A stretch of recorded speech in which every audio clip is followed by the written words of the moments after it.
that you would be completely unaware of. And we all know that beauty does sometimes come at a price, but some of the latest trends can be a little more costly than others, especially when it comes to our eyes.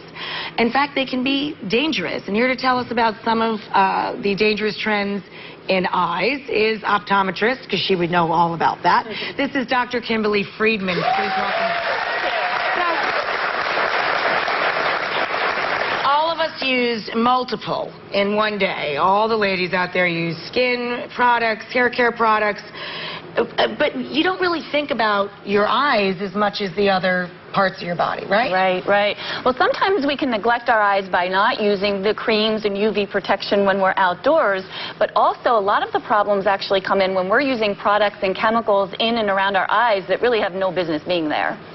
Well, one of them is a trend right now that Lady Gaga made kind of popular, the circle lenses that you can pop in and it makes your the colored part of your eye, the iris, look larger. Exactly. A circle lens is essentially a contact lens where they've painted a large dark circle on the edge of the lens so that when you insert it, it covers part of the white of your eye and makes the colored part of the eye look larger. The dangerous part about this is that people are sourcing these not from doctors, but oftentimes on the internet, right? Exactly. Contact lenses, even these cosmetically tinted ones like this, are medical devices for a reason. And it's actually illegal to obtain these contact lenses without a prescription. It's illegal? It is. I honestly, I did not know that. We have a member of our audience today who's wearing them, and her name's Holly, and Holly says you wear these often, right? Yeah, I wear them pretty much every day right now.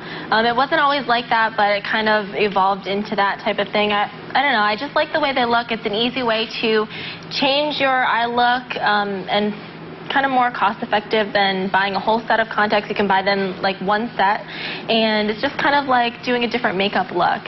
So if it's something that a woman wants to wear as a conscious, fashion choice, is it safe if you go to your doctor? Well, if you obtain the prescription from a doctor, they will be making sure that the oxygen transmission is appropriate, that the diameter and curvature is appropriate. The problem really comes in when people are obtaining them from outside sources, and then they're not getting proper instructions on how to care for them, how to insert them and remove them, and often it may not fit the eye appropriately, leading to some complications like, for example, corneal abrasions. And corneal abrasions, although they don't lead to permanent vision loss, they're extremely painful. That's an ugly couple of days you're going to have if you have something like that occur. And with repeated use, sometimes we can actually get into what's called a corneal ulcer. Corneal ulcers are much more dangerous in that they lead to scarring, and that can lead to permanent vision loss, even blindness. So you have to take this seriously. Go get them from a doctor. Absolutely. Don't be downloading them on the internet. Absolutely. Okay, good. Up next, this is one I've done from time to time. Every time I go on vacation, I go to, and it's terrible. You should never do this, ever. I get yelled at by my dermatologist all the time. I admit it, I've been into those tanning booths, but it's a very big risk for your eyes, for all of your skin. Right. But for your eyes, especially if you don't wear the goggles, right? That's it. Yeah, that's it. In our quest for that golden glow, sometimes we'll go into these tanning booths and we won't wear the goggles because, admit it, we don't want those raccoon eyes. We don't want to put those on. Right. But in just closing the eyelids when you're in the tanning booth, the actual UV radiation can penetrate through the eyelids. The eyelids are so thin that the UV gets through. That's so you're why not getting any protection by just keeping your eyes closed. Correct. That's correct. silly. We need the goggles in order to protect the eyes. If we don't use the goggles, or if we go repeatedly and the ultraviolet radiation begins to penetrate, we can get a whole host of problems with the eyes. Anything from cataracts, macular degeneration, which is a breakdown of the retina that can lead to blindness as well. We can end up with skin cancers in and around the eyes, even one called an iris melanoma that I believe we have a picture of, which shows a UV damage to the iris. That's that big, large brown spot there. So all kinds of damage from UV exposure to the eye over time. You have to take that very seriously. Absolutely. And it has nothing to do with frequency, right? I mean, even if you're only going in there once in a while, you have to... You could end up having like a really bad abrasion or keratitis just from one exposure. So, spray tans are pretty good. Spray tans are phenomenal. Yeah, I just started trying those, and I'm like, I love this. Up next is another one I'm guilty of, too. Darn it. False eyelashes. I have to say, They're super fun. They are. They're fun. They're just fun. And we have an audience member that agrees with me. You got your falsies on? Absolutely. Now, don't tell me there's some serious danger in just using little strip lashes with a touch of like roll-off glue, is there? No. False eyelashes, the key is moderation. If we're using an appropriate product, something that's obtained from a reliable source, a pharmacy, a better department store, it's going to have the appropriate glue with it that's safe for application and removal.